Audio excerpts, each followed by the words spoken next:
Bonjour, je suis Cécile Serron, je suis diététicienne nutritionniste. Je travaille à Andat comme diététicienne, mais également comme coordinatrice des programmes d'éducation thérapeutique. Le lien entre l'hyperphagie boulimique et la restriction cognitive est central.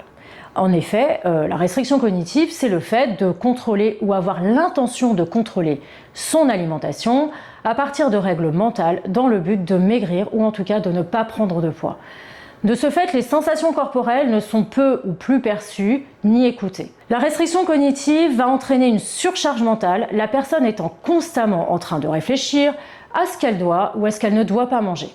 Par exemple, je ne dois pas manger après 20 heures, les féculents font grossir, je dois résister, je n'ai pas le droit à plus de X calories par jour.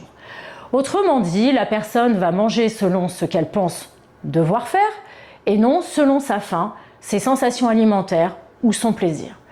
Le problème sur le long terme, c'est que ce contrôle mental permanent va créer une tension psychologique, mais également physiologique importante.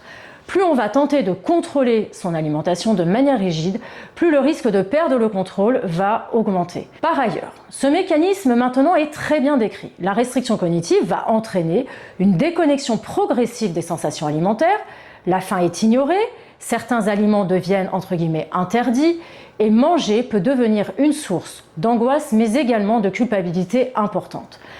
À force de frustration et de privation, même parfois sans réelle sous-alimentation, la personne va finir par avoir des pertes de contrôle.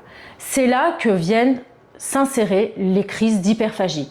Ce sont vraiment des épisodes où l'alimentation devient incontrôlable, la personne mange de façon très rapide, compulsive, avec un fort sentiment de honte après la crise.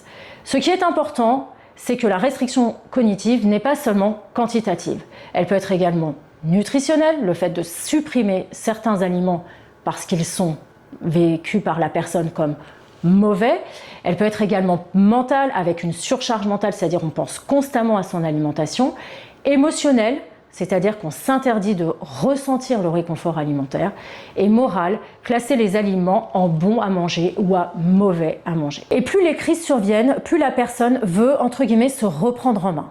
Donc elle se restreint, ce qui va créer un cercle vicieux, restriction qui va emmener de la frustration, va être pourvoyeur de crise, de culpabilité et de nouvelles restrictions. C'est pourquoi les approches modernes de l'hyperphagie boulimique ne reposent pas sur le contrôle du poids, mais sur l'accompagnement et le traitement de la restriction cognitive. L'objectif est d'aider la personne à retrouver ses sensations de faim, de satiété, de rassasiement, de pouvoir s'autoriser à consommer tous les aliments de façon sereine, de diminuer la culpabilité alimentaire et la charge mentale alimentaire, de réguler les émotions autrement que par le contrôle alimentaire. Paradoxalement, c'est souvent quand la personne arrête de lutter contre l'alimentation que les crises diminuent durablement. Toutefois, le traitement de la restriction cognitive dans l'hyperphagie boulimique par des professionnels formés est efficace dans le cas d'une hyperphagie compulsive. En revanche, si l'hyperphagie est dissociative, alors l'accompagnement psychologique sera indiqué en première intention.